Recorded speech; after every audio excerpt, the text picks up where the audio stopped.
So much activity here at the Tesla Supercharger in Santa Monica. This is Robert at Talking Tesla. 26 Superchargers soon to come online. Judging from the progress, with fences down and light poles up, asphalt takes a little time to cure.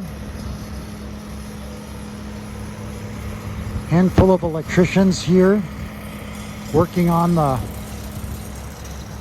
bollards, getting them all prepped to be energized. Landscaping and all of the